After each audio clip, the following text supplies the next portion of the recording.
everyone. Welcome to our Glorious Ashes of Creation November development update. We hope that you all have had a wonderful Thanksgiving if you celebrate it. If not, we hope that you had a great week and weekend. How are you guys doing? I see everyone's got the holiday spirit going. Steven's got creepy stuff. Oh, I thought you were talking to the stream. I thought so too. I was like, wait. Yes, I know exactly what all of your houses look like right now. I'm creeping into them. Yes, I'm doing much better. I've regained my power as my beard has come back in. I am no longer diminished, so I'm doing good. Dude, that grew back fast. Yeah, it did grow back pretty quick. Jeff, I see you have your tree up, and Margaret, I can't tell if that's a green screen or your actual home. What do you think? It's green screen. But I did a good job of finding like the perfect positioning. But no, people are asking, where's Thomas? Oh yeah, where is Thomas? Who's Thomas? I don't know. Oh, I see. Oh my God, I see him. He's creeping. He's creeping in the bottom right. I don't know if you can see him. Oh, they kind of can a little bit. Not too much. All right. Well, we're having a little bit of fun. First and foremost, I'm Margaret Crone. I am your community marketing lead. And with me today is Stephen Sharif, our creative director, as well as Jeffrey Bard, who is our lead game designer. We hope that you all are ready for a lot of action. We've got a lot of stuff to cover. So just to go over all of the things that we will be doing today, we have our quick updates, our studio update from Stephen, our design update, and our environment update, as well as character art. And then we have a little Q&A, which our lovely community manager, Lieutenant Toast, has put together. So thank you all so much for submitting your questions. If your question doesn't get answered, Toast does do a grand job of trying her best to answer as many of them as possible. And I think, Stephen, I'm still coming through your microphone. Uh-oh, are you? I'm sorry. Yeah, a little bit, a smidgen. It's low for me. And with that, I'm just going to go through our quick updates real quick. So I was going to switch over to a scene here. We have our November dev discussion coming up, our November dev discussion just happened, which was about overgearing and aka twinking, and our new one is going to be on boss difficulty, so stay tuned for that. Jeff and his team are going to be really curious to see what y'all have to say about that topic. We've had some interesting discussions about I'm so sorry. Wait, now I'm like, is mine muted? No, I don't know. Oh, I can put it back. Yeah. There you go. And of course, we do have a lot of internal discussions. So we've kind of talked a little bit about the overgearing and seeing all the feedback that you guys had provided to us. And it was interesting to hear what people internally had to say about that as well. So it definitely gets some heated discussions going on even within our studio. Beyond that, we of course have our Harvest Dawn cosmetic swap over that will be happening on December 2nd, 2020 at 11 a.m. Pacific. And we might have a little teaser today later in the stream about what's going to be in the next set. Because people have been asking how we design these, what's the process, how does this help our team, etc. Margaret, I just sent you a link. We'll grab that. And of course, we wanted to extend a huge thank you for your generosity during our Extra Life 2020 charity live stream. We know it's been a difficult year for many folks, and everyone who was able to tune in and those of you who were generous and donated have helped a lot of children. We were able to raise over $88,000 this year. Stephen shaved his beard. We had a dinosaur battle again. We got to pie Stephen in the face. And of course, we have a lovely recap of that, about like 30 minutes of it, because we didn't want to upload the whole thing, but you can watch the whole thing over on our Twitch channel if you would like to, or you can watch like the fun recap. Also, Stephen is a singer. Jeffrey Bard. Margaret is a singer. No. Jeffrey Bard, you have some contestant here. Like, Stephen can definitely sing. We're like, what? No, Margaret blew it away for sure. No, it was bad. It's amazing. No. Yeah, but definitely go check out that stuff. It was a lot of fun for us, and of course we raised a lot of money. I didn't sleep. It was grand. It was grand. And then of course beyond that, we do have our Alpha 1 preview of the Cleric Archetype, which has an article that went live over on our news channel. We always post our articles over there, so definitely check that out. And it also covers there's also a video that covers the class as well. So definitely watch that. We know there's a lot of feedback that has been provided to us. There's a lot of feedback that has been provided in the thread, and we're definitely taking all of those things into consideration. We kind of talked about it previously too. There was a lot of discussion in regards to how bright the particle effects were and stuff like that. We wanted to note that, obviously we're in alpha, things will change, as well as animations and things of that sort. So yeah. And then last but not least, we do have our journey to Alpha 1. We've been doing a fun social media thing. If you haven't been part of it, definitely go check it out. We've been taking a little bit of a journey, and you all have kind of shared with us what you would like to do, and it's been really, really exciting. We've gotten up to our chapter 4, which is a little bit of a battle. So it's interesting. It'll be interesting to see who you think should go first, our cleric, our mage, or our tank. I personally think our tank, because, the first person you want to battle is probably your tank, but we'll see what people say. And we'll get to see where our journey goes, as well as, of course, our Alpha 1 playtest dates we have available to you all. This was posted in our creative director's letter in Q3, I believe. Stephen shared these. So reminder that our next Alpha 1 preview pre-test, the first one, will be December 18th, coming up here through December 21st. So right in time for the holiday season. We hope that you'll join us, those who are able to, which is all of our Bravers and Intrepid pack holders. So Braver of Worlds and above and Intrepid pack holders. And you'll be getting an email from us regarding that and all the information. So stay tuned. That's like what? 2 weeks? 3 weeks? Yeah, it's not a long ways from now, that's for sure. Yikes. It's coming up. Yeah, sorry we had so many quick updates, but we had a lot going on this month, and of course December's not even it's gonna be here soon. So I'm gonna toss it over to Stephen to talk a little bit about the studio and how the studio's doing. Absolutely. Oh, and by the way, I noticed a question in chat by Gayla. Says, why doesn't the long Alpha 1 test say full wipe? The reason for that is essentially as we continue moving forward past those dates, there might be spot testing that will open up, and we may want to have on that particular Alpha server people at the progression points that they were at in order to test certain things. So we're not definitively saying those will be a full wipe on those Alpha servers. That doesn't mean that it's going to progress into the betas. The betas will for sure have a wipe from alpha. So just to answer that. Yeah, studio update. We are continuing to work from home. We have updated kind of our time frame when we expect to be back in the studio, which is hopefully going to be around, I would say, February of next year. Obviously we're watching the updates with COVID. If you're not in the United States, you'll know that there's, things going on here, and we're trying to get this thing under control, and it is not progressing in the direction that we want it to progress. So with that being said, we're kind of just staying nimble. And do I have music? Oh, yeah. But on the hiring front, we've had a tremendous hiring round that started in the middle of July of this year, and we just kind of finished it. We brought on board, I believe, 23 people in that period of time, which is very good. Our next hiring round, which you guys will be getting messaging about, will be in the middle of probably January. We're probably going to be targeting around 30 new positions at the studio to bring on board during that hiring round. And things are progressing. Right now, the team just has their heads down. We're focusing on the alpha test that's coming up December 18th. There's a lot of excuse me. There's a lot of work to be had still. So we are down and focused on that. But otherwise, there's not really too much else on a studio update front. All right. I guess with that, we will move on to our design stuff. Yeah, so like Steven said, we're very hard at work right now trying to get everything buttoned up and ready to go.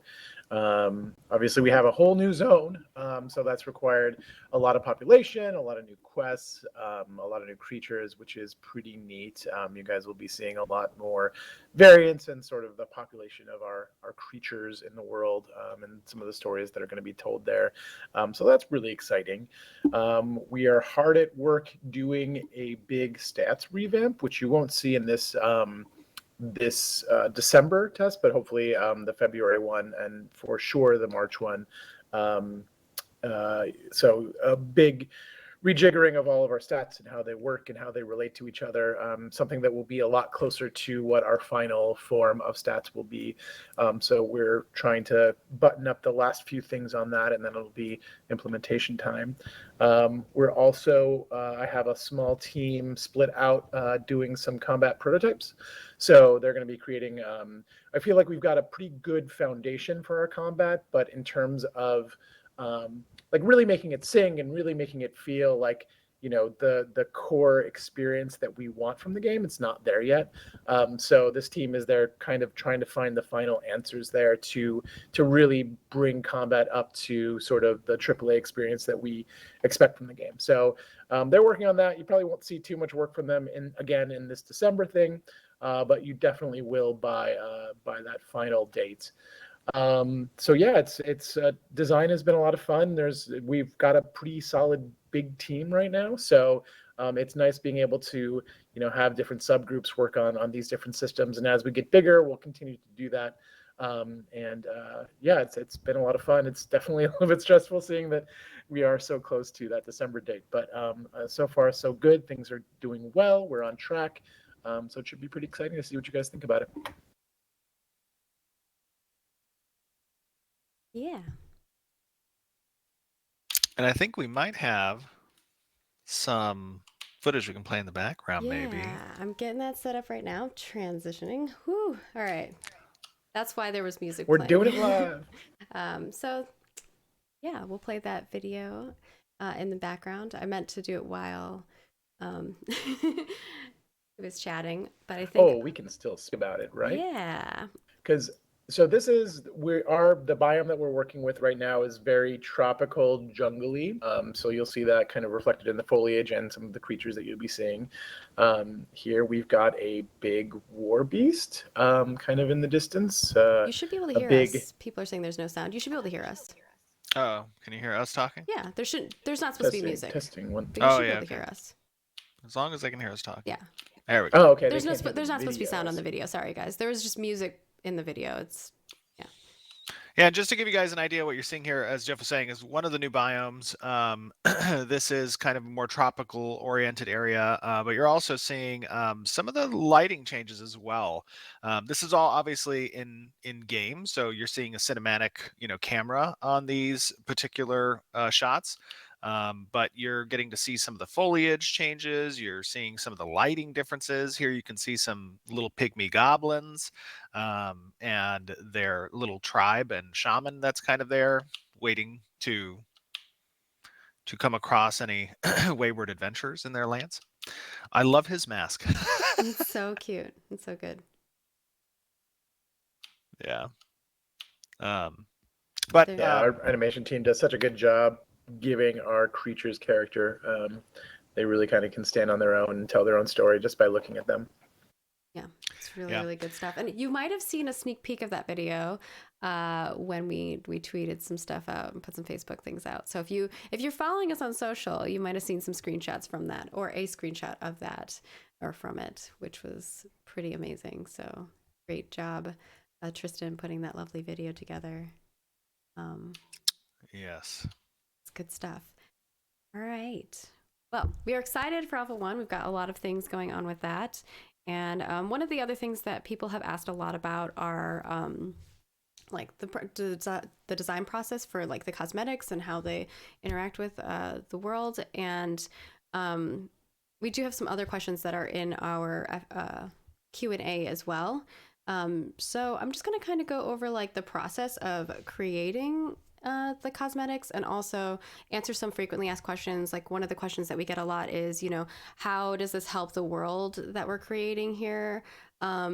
And I think one of the things that we constantly tell people is that what these do is these help us create the creatures in the world. They help us create the NPC garb that you're going to see and things like that. You're not going to see the exact ones that we're doing for the cosmetics because those are exclusive to those who help us.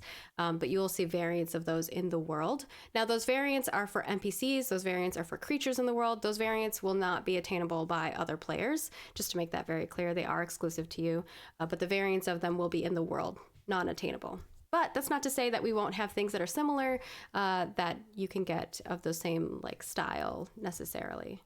I hope that answered that question because we get that a lot. But yeah, so Jeff sometimes will be like, hey, I'm designing something for a jungle. Maggie, make me some jungle stuff. And I'll be like, okay, cool. But we'll make a different variant of it for the cosmetics, for the monthly cosmetics. So I'm just going to go over kind of the process, and I'm going to use one of the items from the next set, which is December, so you get a teaser of what the next set is, and also we'll just show you all of them as well, since we're very close. They'll be launching on December 2nd, but hopefully this answers your questions, and if you have more in chat, please just let me know. So what I normally do is I send over a presentation to Jeff that is, I'm not going to show you the entire presentation, I'm going to show you like one item example, but I'll send him like my December cosmetic request, and I usually do this like months in advance. We have a tone that we're going for. So for this December's tone, we were going for gritty, cold, and icy. So that was kind of really the tone. And what I like to drive home is with Ryan Richmond, who is our kind of like lead character artist. I always tell him like, go back to that. Lead concept. Yeah, concept. Sorry. For instance, like when we had the previous set for November, I was like, this needs to be more jovial because it started looking really dark and kind of creepy, like the house and stuff. And I was like, no, this is supposed to be like happy and festive. And so like they kind of brought up the tone and the brightness on the colors. So for the first one, I'm going to kind of show you, that's a little sneak peek. That's not what I meant to do. Here we go. This is what I'm looking for.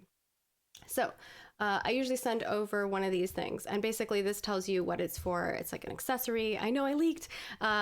It's a frozen gauntlet, and what I like to do is provide what armor slot it's going to be in. So this will be in your hand slot. What armor type it's going to be. So this is a plate. What race influence it is, and this is Renkai. What materials are going to be available. So copper, plate, ice. That's really what like we're going for. And on the right hand side, you can kind of see the color palette that I'm going for all of the cosmetics. You can also see the textures and materials, and I try to provide really good examples of those. And then I kind of give like a little bit of details of what I'm thinking. So for instance, I was like copper colored plate with armored gloves. Plate has intricate designs on it that are engraved in it, encased in like a light blue ice. This ice should be part of the armor, almost like an enchantment. And then the fingernails, area of the gloves should look like a creature of sorts. And kind of I gave some examples of these as well for them to be able to see what this is like.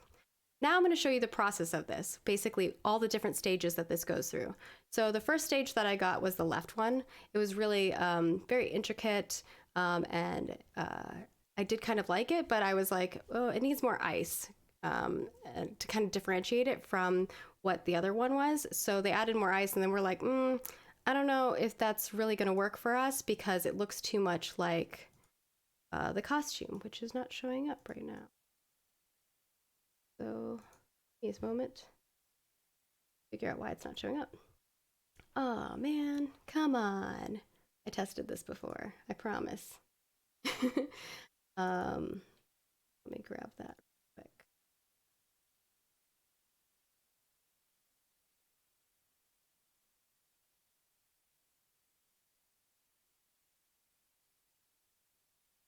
Oh, they're like not here for some reason. We had a lot of OBS bugs today. Yeah, I don't know what's going on with OBS today, but it is not having. I think I got the update and it just kind of like derped out on me. All right, well, maybe I can get Mike to send those over. Yeah, because none of them are showing up here for me. Weird. Yay! So yeah. Stephen, why don't we have you talk a little bit about Yes. the other part of it, which is the other part of it was we're going to talk a little bit about the diversity in visuals across Absolutely. people's choices, and then I will grab those other things and I'll kind of explain more of the process. Sorry that this That's okay. Yeah, not a problem. So, Yeah. basically, through this process, one of the most important things, obviously, is going to be, we have a lot of visual diversity across the cosmetics, across the biomes in the world. All of these things. Really, there's a large portion of diverse elements, and part of the artist's jobs really is to kind of make sure that they're all congruent, that they, all look like they fit together in this world. And that's a really delicate process. It starts really at the conceptual phase, and as it moves into the environment artists or the character artists, they're taking into account the types of materials and textures that need to be used and have to be kind of co-located to a certain region so that they make sense. Another thing that people brought up in the past is like, hey, there's a lot of different building skins that could potentially be on freeholds, and all of that is taken into account. So I think what you're going to start seeing as we move into the alphas and betas, and these types of different assets come online in these different phases, is you may initially see some some contending looks, but over time that's going to be fleshed out. It's going to be blended better together, and it's going to create not just a rich and diverse universe of possible assets that players can attain, but also that fit together within this world. Now, the objective, obviously, starting at the concept stage and moving forward, is for us to keep the world immersive. So you're not going to see like people wearing jeans and t-shirts and kind of non-immersive assets through Clubwear. exactly clubware in the game, as we may have experienced in other MMORPGs. Because while we want to have fun, we also want to make sure that the immersive nature of this world, which is very visually aesthetic, beautiful world, is maintained. And that's kind of the target objective, obviously.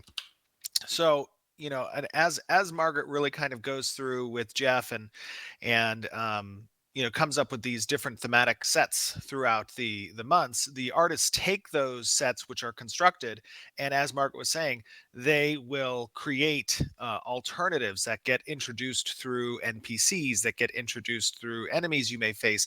And in addition, there's going to be alternatives that can be achieved in game. These aren't cosmetics that are purchased necessarily, but they can also be achieved in game through kind of rewards and achievements and stuff. And that creates a large, diverse, capable, essentially structure for the world that the artists have access to as they're creating new assets moving forward in the development of the game. Sorry, was that? Do you want me to keep on? You're good. I think we have to keep going. Okay, got it. I will keep going. Jeff, I've got it almost set up here, and then I can why don't you talk about as design has been essentially populating these 12 different zones that are in the Alpha 1 location, how fun it's been to work with a more diverse set of creatures that you've been throwing in there.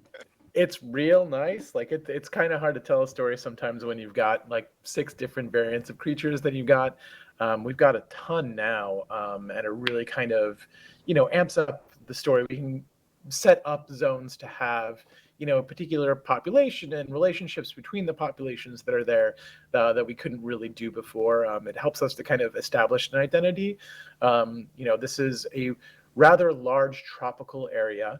And what we use some of the creatures for is kind of like establishing character for different parts of this tropical place. So that even though like it's all the same biome, it feels different when you're going from place to place based on what's there, and sort of like how those things are interacting with the environment. Right. So, and to expand on that just a little bit, by the way, guys, from an expectation standpoint, when you're going to start seeing stuff out of Alpha 1, we actually just recently, I think as of like 2 weeks ago or a week ago, switched off of the Alpha Zero Island build from the map perspective, and have started actually now in the testing that we're doing internally, moved over to the full Alpha 1 map, which is about, I think if you include the exterior areas, it's almost 100 square kilometers of it's real space. big. It's pretty big. So it's intended to be between 1/5 and 1/4 the size of the map, but it's very large. Now, the location we chose for Alpha 1 on the main map is more of an island tropical area. I don't know if we've actually revealed where it is on the main map. I don't think we have actually. Okay. Well, I'll give you a hint. It's in the top left-hand corner area All of them are going to on be the looking. world map. I know they're all going to be looking and the world map. And we don't actually have, we were hoping to have ships online by December. We will have some ship usage available in the later tests, like February and or March for sure. But in December, we're going to be, testers will notice that there's going to be some teleport NPCs that are going to be present, because there's intended to be a lot of island hopping, and there's not a vehicle to hop with at the moment yet. So at least that's not working reliably. So in December, you're going to see some teleport usage between the different islands and stuff like that. Yeah, But try not to get used to it, because it's a temporary fix for the water problem. Once we get ships in, then the teleporters will be pulled No more out. teleporting. Yeah. But we just want to be able for you to be able to test things quickly. There will be some swimming mounts. You could technically swim, but that would be quite a trek on a mount without a ship. So yeah, the distances are pretty great. At some points. How far from one end to the other would it be, you think?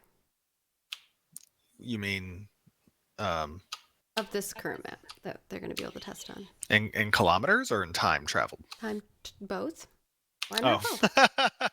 I think it's probably I think it is 10 kilometers. It's 10-kilometer trek across, right? If you're not going diagonally. And then it's that would probably take about, I don't know, if you're moving at a distance probably speed at of 30 7 minutes. Yeah, I'd say at least 30 on the mount. There you go. All right, I can show the thing now. I got it all set up. Sorry about that. Oh, okay, cool. If you guys are good for that. Yeah. So going back to where I was, sorry about that. Obviously, these are the two phases. And this was kind of what I had asked for, but I think as we were looking at it, I ended up thinking that maybe we wanted to, it was too close to what our set looks like. So this is the costume set for this month, and that accessory looked a little bit too much like it. And so I actually was talking with Ryan Richmond, and I was like, I think that maybe this is kind of the direction I'd like to go, is making it more like the creature for the set, which is the pet. And I'll show you the pet. So this is the pet, and I was like, what if like you took the pet's like their arm and made it into like an armor glove? Like how epic that would be. And so we went with that, and we had Dave, who's the concept artist, swap over to that, and that's when we ended up with this. So that's kind of like the process. It goes a little bit back and forth. Sometimes there's a lot more back and forth than other times, but there will be like 2 or 3 different phases of what an item looks like. For instance, I know you guys love the snores, like aka our lovely snail horse-looking thing.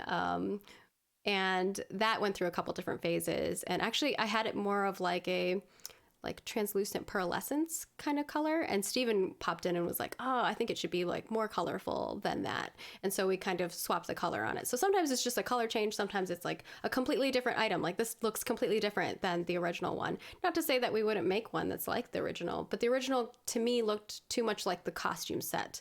And I wanted to kind of give it its own look. And of course, we're just going to show you the other ones just because, you know. So the building that we're going to have is this really icy cold building.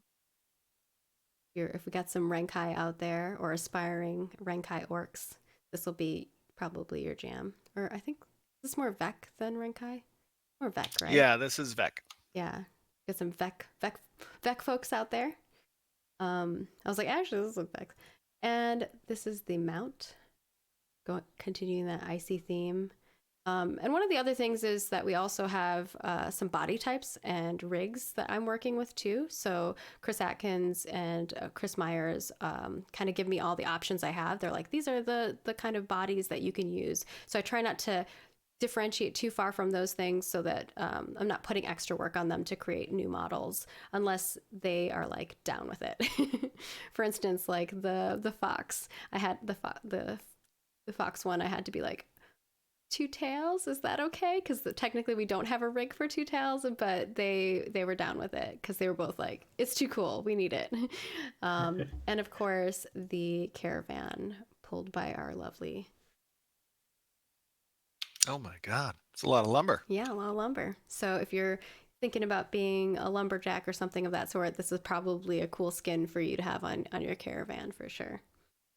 Um, yeah, so that's kind of like the design process. I don't know if you have anything to add to that, Jeff, because really me and you go back and I mean, forth. I think you Not covered too it pretty much. well, right? Like it's mainly about establishing theme and making sure that, we haven't repeated ourselves, and that we're always kind of pushing the story forward too. We Yeah. sometimes find out some neat things about the story as we're creating these items, Oh yeah, there's and we lore. can, yeah. So there's always a lot of lore that we go back and forth on, and making sure that we're staying within established canon, and we're not pushing it out too far. But it's really a lot of fun. You find out a lot about the story through these items, especially with where we're at in the process. It's been a lot of fun. Yeah, and sometimes it's like I go, hey, I really want to make like a witch or something like that, and then Jeff will go, hey, but this doesn't maybe this is kind of what witches are like in our world, and so like I have to kind of create something and design something that's going to fit well with what his vision is as well, as far as like the lore goes as well. So it's like a lot of back and forth, and sometimes, like Jeff was saying, the lore gets created through these things too, so it's a lot of fun going back and forth between this. Yeah, especially when we're talking about like holidays and stuff, and it's like, okay, what do the people on Vera like? What do they think about this time of year, right? How do they Yeah. approach it? How do they think about it? So it forces us to like think a lot more about like the cultures of what we're building, in a sort of, I don't know, more intimate way than we would otherwise, which is nice. Yeah, like the Verdant Keeper kind of was created like a couple years ago or a year ago, or I think it's a year ago, when we were talking about what that festivity is going to be like. And, we came up with all these little tiny things that the Verdant Keeper does and what things happen during that fall season and coming into the holidays and things like that. So it definitely kind of fleshes out other things too. So it's yes, you're helping support the game in a lot in a plethora of ways through lore, through creating the world itself, through these items and these creatures. So it's not going to waste because a lot of people are like, why are they spending time doing this? It's like, well, it's not really wasting time. It's all stuff we're going Well, to do anyway. this is how you build the world, Yeah. and this is how people get to be a part of that process. So, it goes hand in hand with the transparent development process. You guys getting a look inside, the creation of an MMORPG, and you get to see every step of the way. Yeah. Um, and of course, if people have questions, they can let us know. Will you be able to easily dye your armor or other colors? And I think we've talked about that before. Some pieces will be dyeable in certain parts. So yeah, we'll have dyeing on certain armor. Some won't, some will. You'll have to. Yeah. By the way, I noticed everybody saying my lighting looks. I apologize, but for some reason in the December and January time frame of the year, like the sun just hits the perfect spot in the window that can't like be obstructed, and it burns me. Like I'm like a vampire normally, but this just burns me. I So was gonna say your lighting's yeah, always messed up unless it's I know. nighttime. You need to stream during the nighttime. That's like the best Yeah. time for Steven. Um, okay, all right.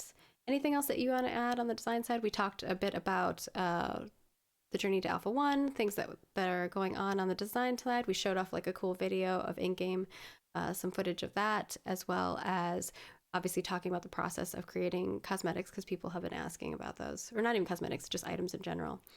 So moving on to environments, if we're cool with that. Sounds good to me. Yeah. Cool. All right. We've got a lot of stuff for environment. So I'm going to move on over to that. So, first and foremost, you guys remember that big rock that was in our previous one? Well, now it's in game. And also in the far right, you can see a little tiny gray box ship, and that is the size of your ship. So, this kind of gives you the scale of how massive this thing is. Yeah, I think I have a couple images of this. Yeah. And this is kind of like And another. this is just an example of how strategically environments are created, right? These level designs, so to speak, to incorporate what we anticipate players are going to encounter, right, as they're here in these areas. So it's likely that based on the node placement around this particular structure, that some type of harbor will be forming if players manage to develop nodes in this area. And those harbor locations will be strategically placed in order to utilize these types of structures. Should there be shipping raids on trade ships? Should there be conflicts? Should there be node sieges? There's now going to be an interesting element of essentially these structures that can inhibit ship movement, that can provide cover, that can do a lot of fun things for the players to kind of take advantage of or utilize. So you're going to see this prevalent across the world, really. But here's one of the examples in this particular alpha area that is going to be a lot of fun, I think, for ships. Yeah, it's really cool. So yeah, I'm excited for everybody to experience these things in walking around in the world. Not to mention the gliding opportunities here. If you have gliding mounts, right? Some mounts can glide and you jump off of that thing with your gliding mount. I think that'll be pretty cool too. Don't jump off of it without it, because you might die. That's true. People are like falling damage. Yes, there is be fall damage. Fall damage.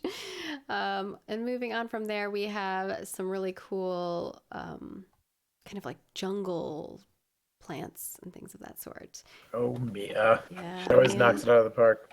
And like some of these are like growing on rocks and stuff. It's so sick.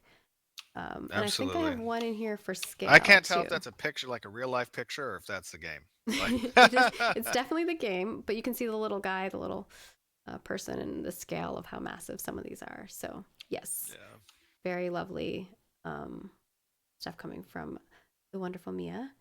And of course, we have some Kalar tents. So we have some Kalar things being built. You've probably been seeing a lot of Kalar armor and things like that too. So slowly venturing out. You've been seeing a lot of dwarf stuff lately, but now we're moving on to Kalar and Empyrean things as well.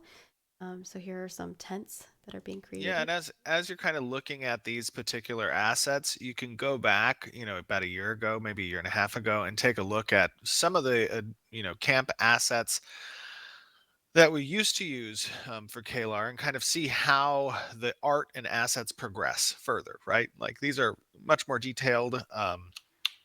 And they moved forward with the project, right? And it's pretty, I think, an interesting idea to kind of see progression of the world and how these cultures are continuing to come to life. Yeah, and especially with our node work that's going in. Actually, I don't know if you guys have talked about how many nodes people are going to experience. Do you want to talk a little bit about that for the alpha? In this alpha, I think we talked. Didn't we talk about? Was that the PI chat? PI chat. Oh, okay. Yeah, it's going to be nine nodes throughout this area of space that players will be able to interface with. Now, it is important to note that these node locations will change after Alpha 1. You're really not going to see the definitive node placements until probably the first beta, I would say.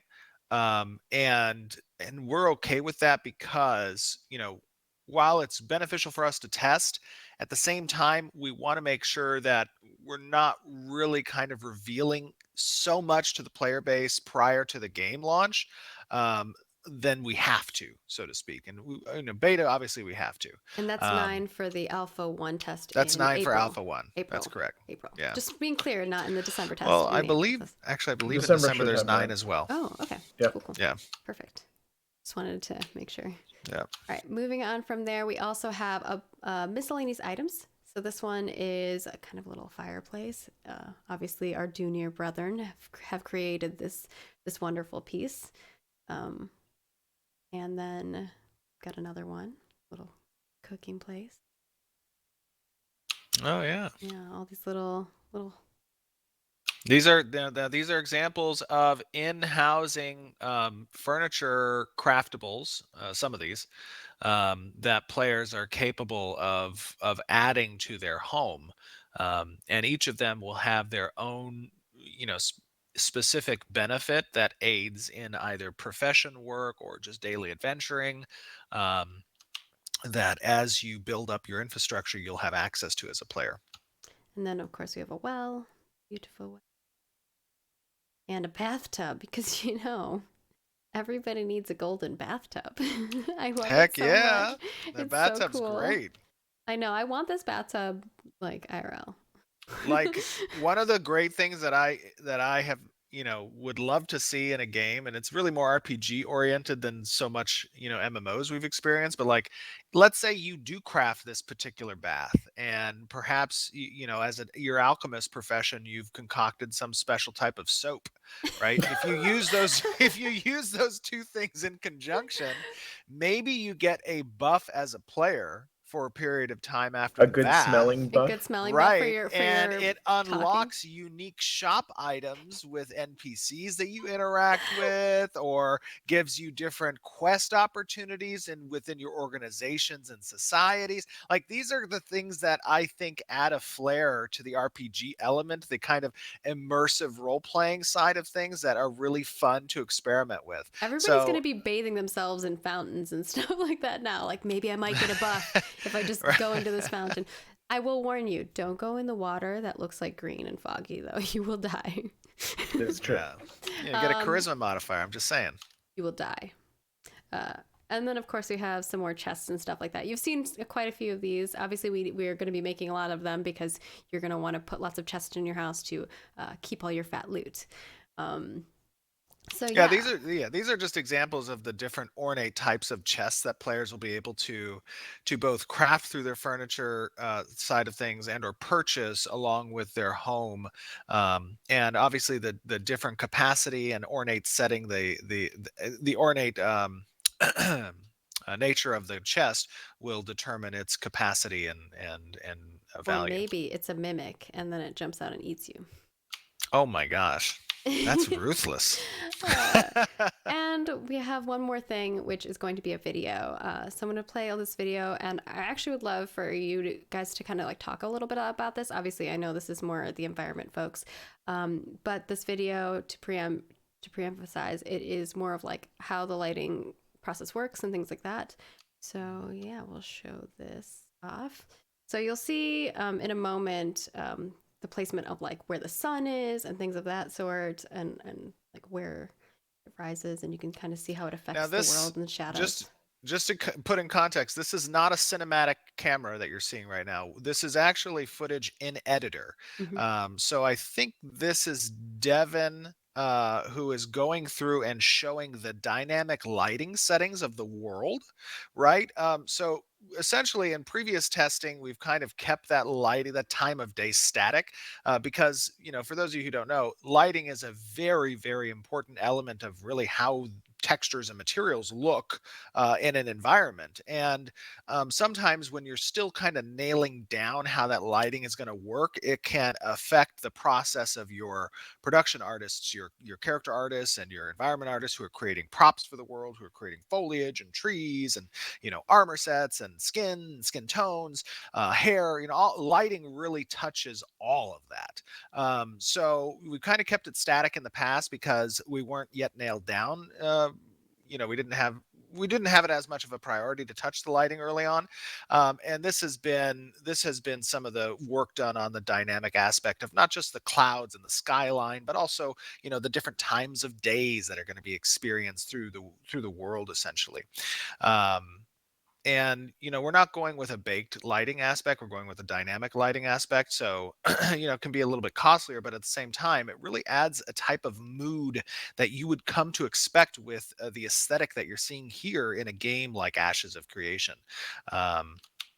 So yeah I thought this would be kind of a cool thing. Obviously, I'm trying to continually take you guys behind the scene, but at the same time it has to be something that like Steven approves and that the team is happy with and they want to share. But I thought this was kind of a cool behind the scenes of how like lighting works from the design or for the development side of things. Jeff, did you want to say something? Oh, I was just going to say the way that it lights up the clouds is just phenomenal. I love it. Especially the sunset time. Like, that's so beautiful. Yeah, who did the work on the clouds? I think that was Brian Gans, I think, was working on the clouds. Yeah, I think so. Him and Jim were working together on that. Yeah, we tried early on in APOC to touch the clouds a little bit, and we just found that it was very costly to create these very volumetric, flying through the clouds per se. So we couldn't get away with some of the, more gimmicky kind of presentations when you don't have to fly through the clouds per se. But here I really like the look of these clouds. They kind of they set a good mood, I think, especially in that sunset kind of perspective. It's beautiful. I want to live there. Let's go on an island vacation. All right, and with that, we are going to swap over to our character art. Oh, I would like to clear something up. That the Varan planet is not flat. So you may not see a curvature on the horizon in this, but from a lore perspective, the universe in Vera does adhere to some basic physics and laws of physics that we experience in the real world, which means it is not flat. I'm there's so going to sorry. be a group of people who are going to name their guild I know, Flat the Earth Varan Vera. Flat Earth Society, absolutely. No, I anticipate that. I'm here for it. Do it, our peers. I know you're going to do it. I'm into it. Toast will make sure that they let us know. I love it. Oh, one of the other things that people were asking is, never mind, I forgot what it was going to be. If I remember it, I'll ask again. I try to remember a lot of the things that you guys ask, because you ask a lot of similar questions. Moving on to character here.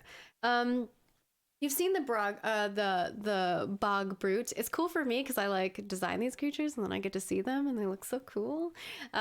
Here's the bog brute in creation of him. Look how magical he looks. He's awesome. I always think about this creature when I was designing it. I was thinking about a creature that is under the water, or lives under the water and walks under, and all you see is the top part with little bits of seaweed almost and little mushrooms, and then you're standing on it and he just stands up and you're oh, standing on top of this giant thing. But likely it's just going to be a little pet and it will be tiny.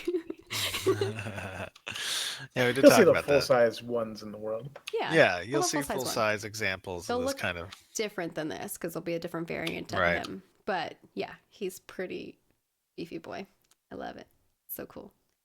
And then of course we have a new little guy here, which is our noble warhorn. Going off little sides of warhorn. I love this face. Look at that. The detail. Oh yeah. Wrinkly boy. Who's working on this? Was this Danny?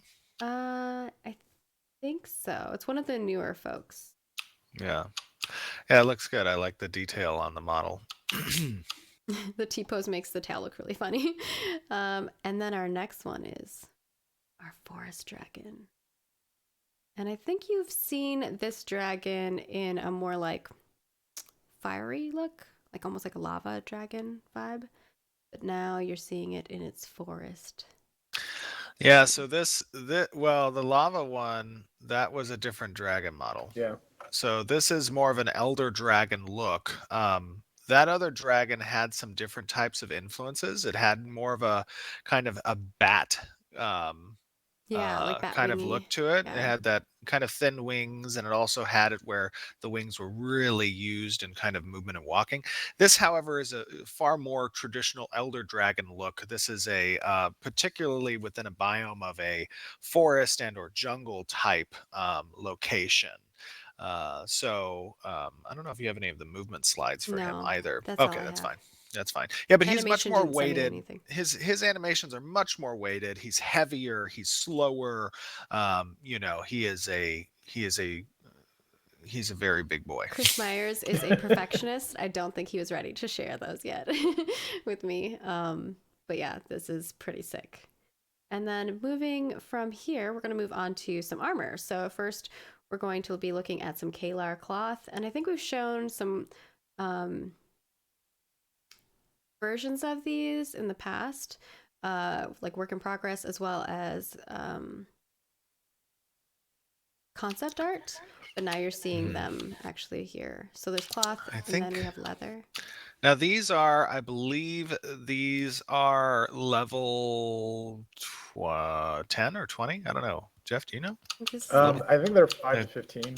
5 to 15. Okay. So these are not a part of any cosmetic set. So these are, I think, in-game achievable kind of armor pieces that players can get. And this is the more traditional kind of Kalar influence. And then we have the Empyrean. I'll switch over to this. So this is the tier 1 set right here. The male and female. And then I have the tier 2, which you can see like definitely gets a little bit of a armor upgrade there. Yeah, absolutely. These look great. Yeah, the Empyrean influences here. And then you did see in the previous one the kind of cape overflow. We did recently, I think Brian Gans also was working on the capes a little bit and got them back up to speed from where they were in APOC, but for the MMO. Perfect. And then from there, we've got the turnabout for the Empyrean. You can see it in 3D. And also the lighting. It's so cool. I love how you can like almost see your reflection in other people's armor. So cool. Now this is level 20, I believe. Is that correct? This is the tier 2 one, yeah. Yeah. And then we have some more Empyrean armor here. Like the tier 1 and then the level up. I think this one's still a work in progress, so yeah, be aware of that. But you can see kind of the individual pieces here between the chest plate, the wrists, the pauldrons that you have, the belt. These are all obviously created in such a way that players can mix and match as they achieve different armor pieces within the game, and really diversify, I think, the customization options that players have when kind of determining their outfits. Obviously, there are set bonuses, and the set bonuses scale with each piece kind of that you add to the set itself. So you can mix and match and get some, minor set benefits based on the complement of that particular set you're wearing. So you could potentially see 3 or 4 set minor bonuses, or you could go full throttle with one set and its maximum bonus benefits. And there will be a system like a transmog, like we have talked about. I mean, people keep asking, like you will be able to add a cosmetic onto certain pieces. So if an item has a cosmetic slot, you'll be able to put a cosmetic on there. So if you want to make your armor look like a different piece of armor, you can kind of do that to some extent. It depends on what it is. Yeah, like you can take individual pieces, and some of them will have the ability to transpose the visual appearance of that piece with another piece, or you'll have an overarching visual change, which is a one-piece costume that is potentially you can achieve and or purchase, and that will override the visual appearance of all set pieces. And then this last one, I don't know if I want to make sure I get Steven's approval on it, is as the Staff of the Ancients, if you're okay with me sharing that. We have teased a lot of ancient stuff. If you tuned into our live stream, there were some goals that were achieved and you guys knocked it out of the water. We reached all of them. And so Steven showed a little bit of the art of the ancients and talked a bit about it, which is in our recap. So definitely go tune into that if you want to check that out and listen. So this is just one weapon, by the way. It's not the staff of the ancients per se. It's a staff. I show it? Yeah, you can show it. Okay, right. Ooh, it's pretty. Yeah, so what you kind of see in the staff design, obviously there's an emissive component that reflects kind of that corrupt nature of the ancients, but you'll see that it actually lines through the curvatures of the staff as well. And I had spoken in the past about how souls act as conduits for essence, essentially, which is the energy that's used to manipulate magic, either for good or for evil. But some of the as those conduits can be restructured in a sense, they can be molded, shaped, and changed to have focuses on particular types of magic. And here in the curvature and design of this staff, you'll see that it has a very specific and unique looking type of mold, so to speak. So there could be some relationship between these designs of the staffs and or weapons that you'll see, which are used to harness and focus the use of the essence or magic, and how perhaps those structures relate to the types of magic that those creatures are using. All right. And with that, we are on to our Q&A. So, our first question is going to be from Neurotoxin and Katak. We had two people who asked this, which is about overgearing. Based on the recent dev discussions regarding overgearing, what are the team's current thoughts on gear use, access, and constraints? I think we're going relatively traditional in the gear access points by kind of being driven by level tier that players will have access to. So as you advance in your adventuring class, you will begin to unlock the ability to equip gear of a higher level. I don't know, Jeff, you want to expand on that at all? No, I mean that's the plan currently. There's a lot of discussions we've had back and forth in terms of how we want to manage player power, and so that's sort of where we've landed right now. It's a easy way to throttle and set expectations for what a given character's power level can be at a given level. Obviously, I think all of us love overgearing. I think it's a lot of fun. There's a lot of games that have done it really well. But with the number of levers that we already have on this game, we kind of wanted to make it easier on ourselves in order to help create like power level expectations for a given character, and sort of have mins and maxes that we can balance around. So that's where we are right now. Now that doesn't mean that won't change later on down the road, but that's kind of where the team is at. And our next question is from Saksky and Logan from the forums as well. And this is about cosmetics. Could you please elaborate on the philosophy behind why a cosmetic skin can only be applied to one character at a time? Yeah, absolutely.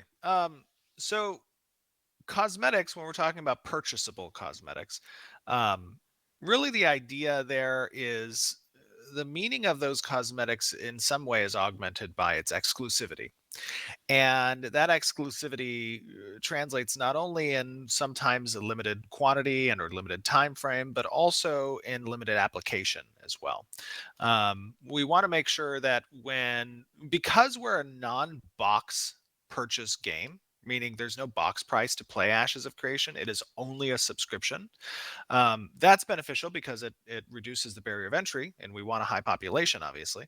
But at the same time, one of the ways we augment the revenue flow to sustain constant updates and new chapter releases and additional content within the game is through a cosmetic only marketplace. That means absolutely no pay to win whatsoever, and that will be adhered to forever. But kind of providing these limited options that a lot of collectors out there like when it comes to achieving and or purchasing cosmetics. It means something, I think, when players make that decision to either purchase or they go through the rigorous portion of achieving those things in game, that it is not just everywhere around them and becomes meaningless at that point. Could I guess the question is, you also need to have an item before you can put these cosmetics on it. So like you can't just put this cool looking armor on like a level 1 armor. Like you'll have to attain the same level armor. And we'll have more details about like what those are as we get further along too. So the costumes, actually, just to be clear, the costumes don't really have a level restriction on them. You could apply them to lower level armor. Transmogs, there will be specific rules when it comes to taking different armor pieces and applying those visuals to certain armors. And the same is true for, let's say, mount skins. Mount skins do require, yes, there to be a specific type of mount achieved. But yeah, I hope that gives a little bit of explanation. Cool. Did you have anything to add to that, Jeff? You had like a thinky Nope. face for a moment. Nope. I was thinking, and then Steven answered what I was going to say. So. Okay, perfect. Sorry, I might have given a little bit of not context there with my answer. Jalan wants to know. And actually, go ahead. let me. I'm sorry. Let me just add that to one last thing. Sorry, Jalan. Sorry. Is it true that as a company we could make more money if we did not have limited time cosmetics, and those cosmetics could be purchased at any point going forward? Absolutely. From a pure business standpoint, we could. But I'm a collector at heart, and in games I've played in the past, I I have been just looking at your creepy into, dolls behind you. Oh, what? Your collection of creepy dolls. Yeah, exactly. Those are John's collection. Sorry. I have been duped in the past, right? I've told this story in the past. There was this one game I played, and there was this bear skin, and I really wanted the bear mount to, like, because I had like 2 or 3 other types of bears, and this was I'd never seen this bear before, and I was like, ooh, I want that bear. And they only gave it through boxes. You had to buy a bunch of boxes, and they were like, I don't know, like $10 a box or something. And I think I had spent like $400 and I didn't get the frickin' bear. And I was I don't know how much I spent. I spent a lot of money on it. And they released the bear again, like 2 months later on the marketplace. You could just buy the bear directly for like $20. I was so mad. I was so angry. I don't know if I quit at that point. No, I quit when they introduced something else. Sorry.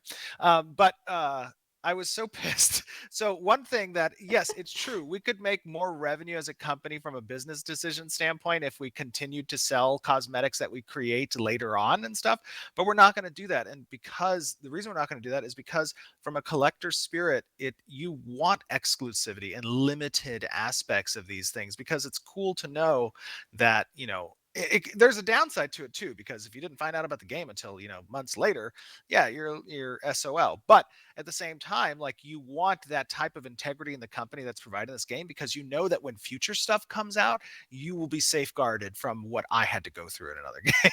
It's the same thing with sales and knowing like when to put them up. Like if you sell something full price the first week and then like you're like on sale the next week, the people who bought it the week before are going to be upset, right? Like it's Yeah. There's a lot of companies that will be really cheesy, and it feels gross as a player. I will say, however, that experience I had with the cosmetic thing, that wasn't the worst experience of a company. The worst experience I had was when Steven's just dishing it. Okay, Do we need some tea? I'm not even gonna get into it. I'm not even gonna get into it. I'm not gonna get into it. No. Sorry, go to the next one. You can if you want. Nope. What was Jalan's question? All right, Jalan. The question is loot rules. Can you share more details on loot rules, such as why there is no free-for-all looting and how need before greed will work if any class can use any weapon and armor? There will be free-for-all looting. Yeah. By free-for-all, you mean essentially on pickup, whoever picks it up. Yeah, that's an option. Go ahead, Jeff. Oh, I was just gonna say, like, the loot rules. If you're talking about the previous alphas that you may have played, yeah, we didn't have those set up, but they should be coming online here. If not this one, then the I next don't think one. it's definitely not December. I I know actually engineer has been working on them, but I don't think they're ready for prime I think time, I deprioritized that for December. I think I that's see. going to be either February or March. Yes, but the idea behind loot mechanics is to have as wide a range as you've probably ever experienced in MMOs previously. So we're either going to be at that level or wider. But the idea is for there to be a lot of administrative function that's delegated to either the party leader or I think there's even going to be a by vote option, or the raid leader. And you can determine those looting rules. They really want to know, Steven. They really What? want to know what your Oh worst my gosh. I experience think was. I've told this in the story in the past, but okay. I will do it real quick. There was a shop in this game that I played, and there was a particular resource that was in the game that players had to harvest through normal means of acquiring, seeds to, plant trees, and these trees could be converted over to a particular type of tree that was like the base resource mechanic for progression within these tractors and vehicles and whatnot. And people built their entire economy in the game, and it was a player driven economy. They built their entire economy in the game around being able to, capitalize on the low chance of these trees becoming this particular resource. And the company, I guess, needed money or wanted money or whatever, and they decided to introduce a particular type of tree through the cash shop that had The like a golden 60%, tree. yeah, they had like a 60 or 70% chance of additional procking into this particular resource. And it's just, I'm sure it made a lot of money for them, but it completely destabilized the economy. Mhm. And whenever you destabilize an economy, you lose your player base. And when you lose your player base, it's just a compounded issue because it's a highly guild driven game. When friends leave the game, other friends lose interest in playing the game. And it's just a cascading effect of failure that can occur. Now, the game was already super, pay to win, whatever. You kind of had to pay to win in order to become relevant in the game. But it was just the final straw, I think, in the back of letting players progress for a year or 2 years in a particular economic point of the game, and then introducing something to the cash shop that was instrumental within the game. And it was just such a terrible decision. I don't know. But anyways. And obviously on our end, as developers, being able to drive our own product, we don't want players to experience that. So we have vowed that we won't have play to win or pay to win. You have to play to win. Correct. You have to play. You have to play. Yeah. Play to so, just a little heart to heart there. Our next question here is from Mixshave and Dark Furia, who wants to know and this is about gear stats. Will certain combat stats be tied to specific gear? Example, agility only on leather, or will all gear have a chance to have all stats? I think all gear will have an opportunity to have all stats and or certain types of influences.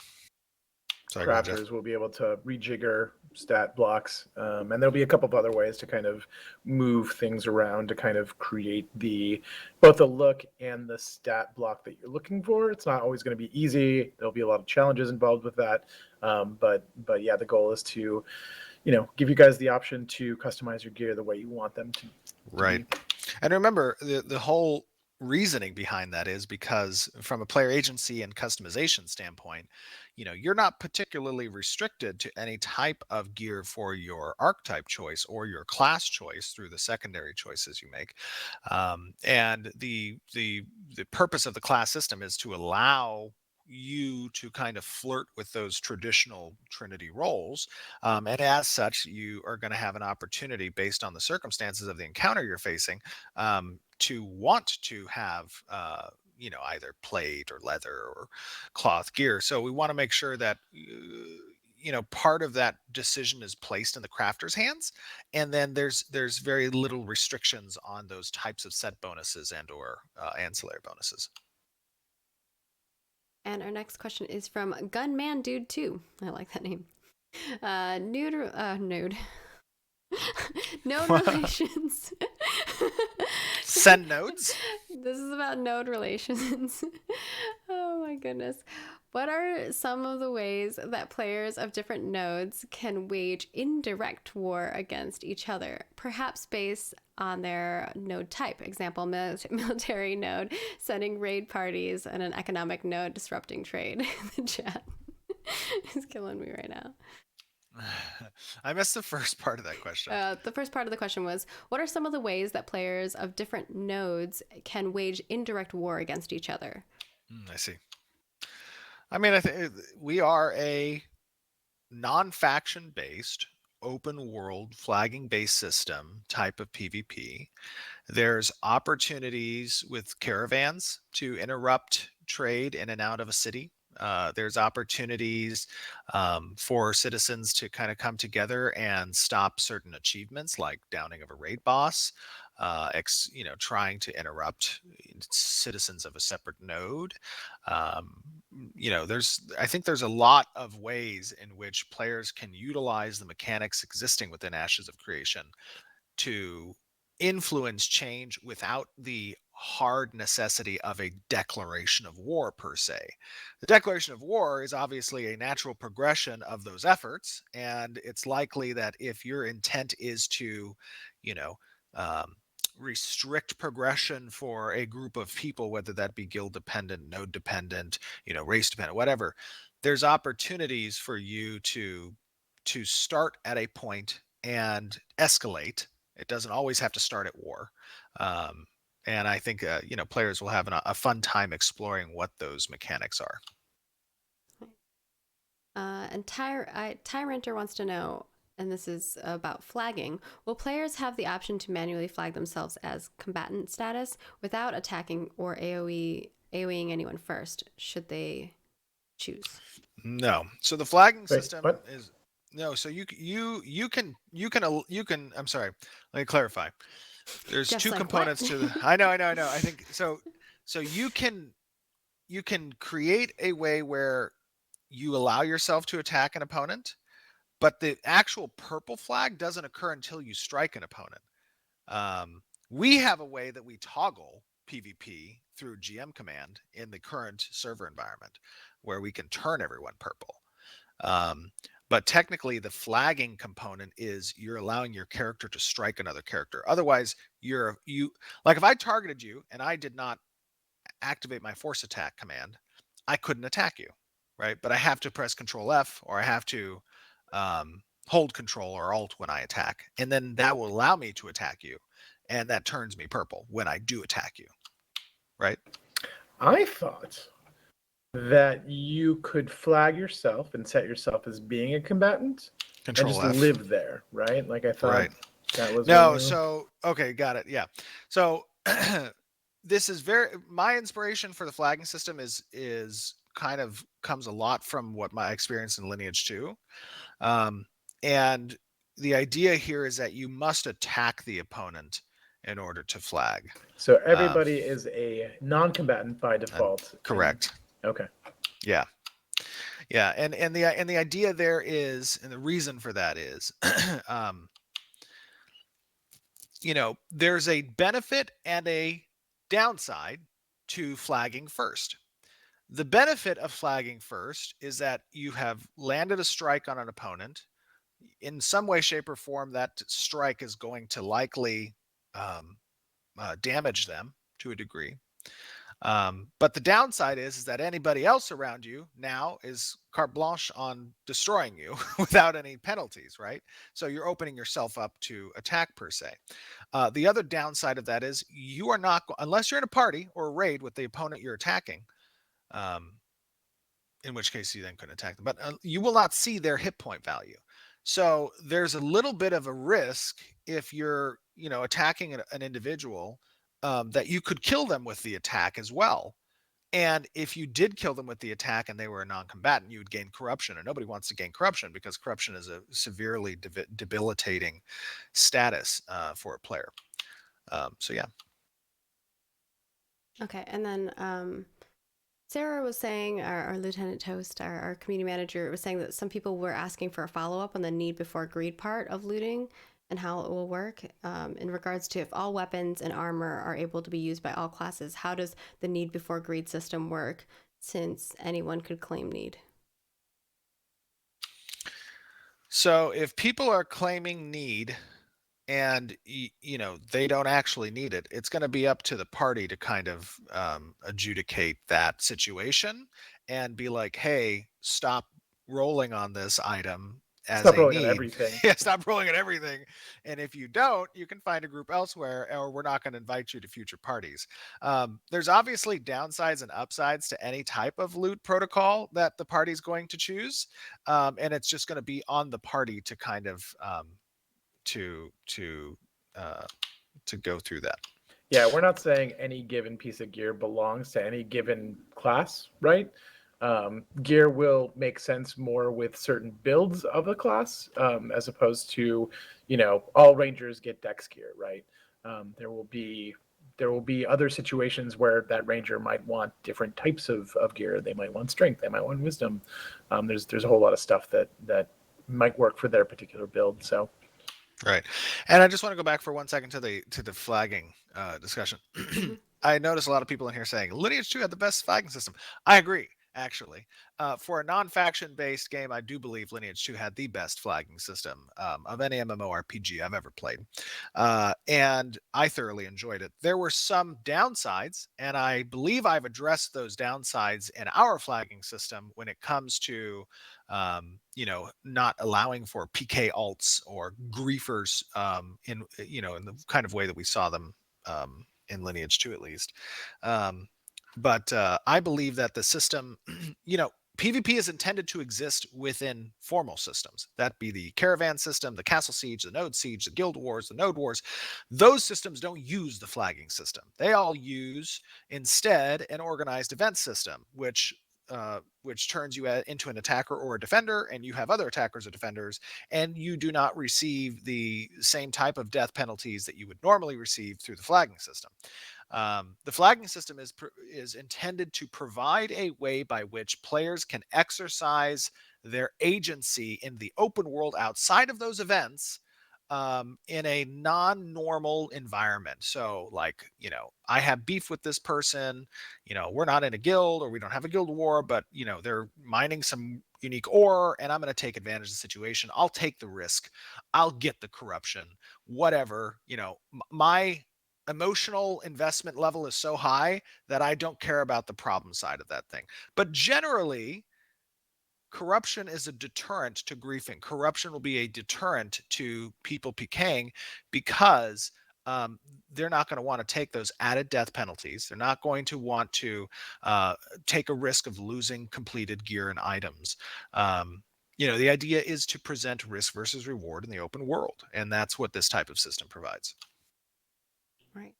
We have about 4 more questions to go through here before we wrap things up. I know it's been a long Q&A, but we have, we're trying to make sure that we're thorough with these. Our next question is from Draxthus, who wants to know about music. Do you plan to support the ability for players to make custom music in-game, like the music macro language? We have talked about it. Yeah, we have talked about it. But scope-wise, I don't know if that's in the cards for maybe an expansion for bards later. Yeah, possibly. Yeah. It's very cool. Like it's I think we could do some really fun things with it, but it's a lot of engineering time and design work to get a system like that feeling really good. Right. And our next question is from Akatosh about raids, and they want to know, with open world raids, how do you plan to prevent groups of larger than 40 players from trivializing the difficulty? So there's going to be opportunities in the open world, obviously, where a larger portion of players can come together and try to complete content. Now, in the creation of these encounters, if we're talking about world bosses, there's going to be a large amount of environmental hazards, AoE effects, and the more players that are present, there's an opportunity there where the amount of damage taken significantly goes up, and becomes what you'd think would be easier to accomplish with a large amount of players might be harder, might be more difficult to manage that number of damage being taken by a significant portion of people. But ultimately, that's one of the downsides of an open world MMORPG is there is opportunities for large amounts of players to come together outside of what the typical encounter expectation is. There's some scalability that can be had in that respect. You can activate based off of the number of player characters within the boss room or something. You can activate additional environmental hazards, additional AoE usages. You can incorporate that into the behavior tree of the monster. All of those types of things. We're not really decided per se on what route we're going to take, at least on the scalability side. I know we had a question that was posed to the community, I don't know, a few months ago on scalability in that regard. But it's something that we're going to test in alphas and betas. When we want to confine an encounter to a particular number of players, that's when it goes instanced for the most part. And that's where, whether that be an overarching encounter of the primary narrative, or we want to contain because the, loot drops are special in some regard, that's when we'll likely use that 80-20 rule on instancing versus non-instancing, and we can control the player count. But generally, I would say where I lean in, and Jeff, I don't know, you can probably jump in here as well, but where I lean in is that I'm okay increasing the environmental hazards and the use of AoE effects when we have a player count that exceeds what the intended encounter design is for. And I think that's a safe way of scaling up without making it feel like you're not immersed in this world and the AI is responding to you. You know what I mean? I don't like that artificial feeling of like, hey, I never progress because I'm always facing the same difficulty level versus a monster. I hate that type of scalability personally. I think that's not a fun, and I don't like it in games. But if it were like, oh, this monster is like freaked out because there's a raid of 40 people, and now the monster's like super freaked out because there's 120 people, and it's like using AoEs all over the place, like I'm okay with that. Jeff, what do you think? No, I totally agree. Like that's basically how we're approaching these kind of big group open world kind of bosses is, abilities and behaviors that not punish, I don't want to say punish, but that respond or make more difficult the more numbers that you've brought to that fight, right? There's a lot of different things that you can do where, 40 people, it's of a certain difficulty, and 60 people, it's more difficult. And you can do that without relying on stat buffs or HP buffs or things of that nature. You just make it more difficult to have that many people, and you can do that with the environment. You can do that with abilities. You can do that with behaviors. So there's a lot of things that you can do on that side of things to increase the difficulty without just making it a damage sponge. And that's more interesting gameplay too. Like that's a thing that we want people to be thinking about when they're fighting these open world creatures are going to be big, they're going to be terrifying, and they're gonna hopefully require a lot of skill to take down. And so part of that calculus is going to be how many people do we bring to this fight. Cool. And I think there were some questions in follow up to that in regards to the solo player. And obviously, those players who are trying to play, do you think there's going to be things for them to do? Or because I think there's concern that they might get overrun by like groups or large raids and things of that sort. And how Solo you guys are players? handling that? Yeah. No, I think from a content path standpoint, there is content that's being developed for both group play and raid play and also solo play. But ultimately, at the end of the day, we have to recognize that we're building an MMO Yeah. RPG, which is a massively multiplayer online role playing game. There are plenty of great single player RPGs out there. And I don't want to discourage more solo oriented players from playing Ashes of Creation. I think they're going to have a great time there'll be a lot of content for them to kind of explore single-handedly. But at some point, you have to understand the game is designed around massive amounts of players, which means that you're going to have to interact either on an economic level with kind of procuring assets for your profession and or crafting if you're interested in that. You're going to have to purchase things from players and get housing and craft in that way. There's going to be group monsters that you're going to want to complete based off of like quest lines. There's going to be raids that you'll probably want to participate in. And because we're a non-faction based game, we're incorporating many what we call pseudo factions that get you involved in some way, shape, or form with a community. It doesn't have to be a community that you're super strongly bonded with per se, and we can leave that kind of to the player agency to determine. But you're going to have a node citizen chat. You're going to have a organization, scholars academy chat. You're going to, depending which one you choose, you're going to have a religion, temple chat. These are like micro communities within the grand community that exist that give you an opportunity to form friendships, form bonds, form whatever you want to do, and you can work with those people to complete some of the group and or non-solo content. But in the same way that we're providing solo content for solo players, we are an MMORPG, and there's going to need to be some interaction with a community in order to achieve some of the content. And that's we're being open and upfront about that. We are not trying to make a game for everyone. In my opinion, when games do that, they fail. So what we want to do is we want to have a very clear and concise image of what we're trying to create. We are laying out our goals and design, mentality here openly for the players, and we accept that that's not going to be a game that everyone wants, and that's okay. And I love the idea that some of these communities are going to be built almost around necessity, right? Like there might be something going on with your religion and now you have to band together to be able to complete something.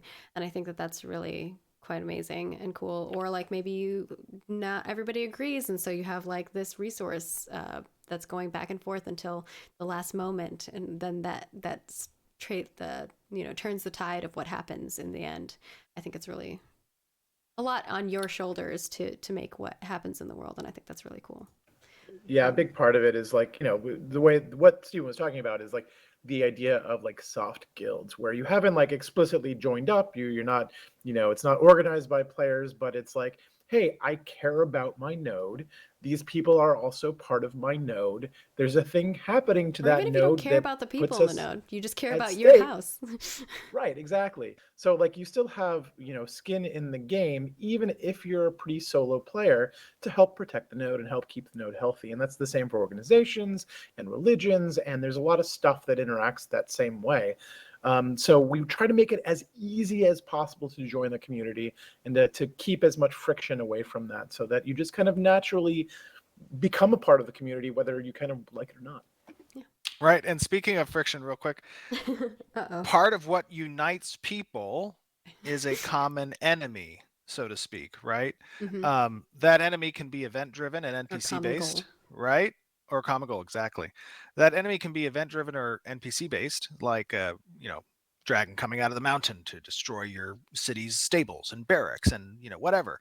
And you unite with people, and through that uniting, you can form bonds and friendship, right? Or it can be a hostile player.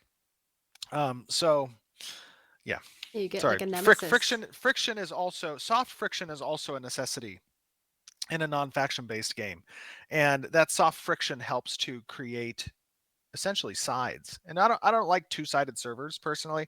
It feels like every time I've ever played an MMO, it usually, especially if it has PvP in it, servers devolve into two-sided nature. But hopefully the way that we limit citizenship to nodes to a degree, right? And how those nodes are in competition with one another and benefit the players to a degree, that will help to further promote many sides.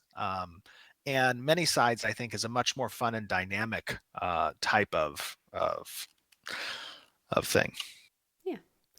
And our next question, we'll get to it, is from Skirns, and they want to know about pet gear. Will summoners summons also have gear available, or only combat pets?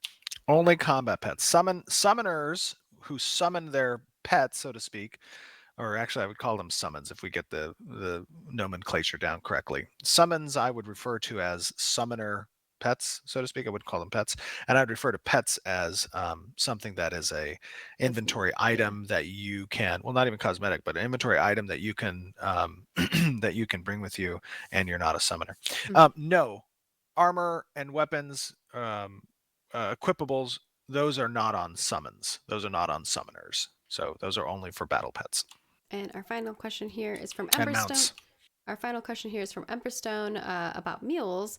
Will my party members be able to deposit items directly into my mule's bag? I guess that would be like. That's a good question. Preferences. That's a good question. I do not know the answer to that yet. I'd have to. I don't know if that's the case. I think probably not. I think the way we would want to do that is we would have a player-to-player trade available, and then from there, the owning the owning player can deposit on their pet. Okay. Well, cool. And I think with that, we have our we made it. A little over an hour, but we hope that a little over an hour and a half probably. We hope that you enjoyed our development update. We have a lot that we're still doing. We have a lot of work to do. All of us do today. So final reminders, we have a new dev discussion coming up for December. Definitely check it out. Please give us all the feedback. We really love that. And Toast does an amazing job compiling that. If your question didn't get answered in our Q&A, Toast also answers like a lot of them, so definitely go to the forums, check that out. We'll also share that on our social channels eventually as well too, and also on our news post. So check it because your question might have got answered just off stream. And also, our November cosmetic swap over is happening December 2nd, 11 a.m. PST. Definitely go snag up the ones that are there now if you want them. And we gave you a little teaser of what's to come. So we hope that you all enjoyed them. Again, thank you to Stephen and Jeff for taking time out of your day. I know you're both very, very, very busy, and I appreciate you joining me. And of course, follow us on all of the social channels right here on Twitch. If you follow us, you won't miss out on any of our streams. We do those monthly. And, as we ramp up, we're going to be doing more. Also, we'll have this video up on our YouTube channel. You can check that out at youtube.com/ashesofcreation. And we'll let you know whenever that's live on all of our social channels. So follow us there as well. Twitter, Facebook, Instagram, Snapchat. I don't know, everything. We're Ashes of Creation all over the place. We try to keep you guys updated. Now there's this thing called fleeting. I don't know. They just keep adding more things at us. And so we just keep trying to partake in it. So once again, thank you for joining us. We will see you next month for our December update. I think it's going to be on another weird day. So sorry, the holidays are strange. But we hope that you are having a wonderful November. And we'll see you in December. Doodles. Thanks, everyone. Bye, everybody. Bye. All right, y'all are clear. All right, that was good.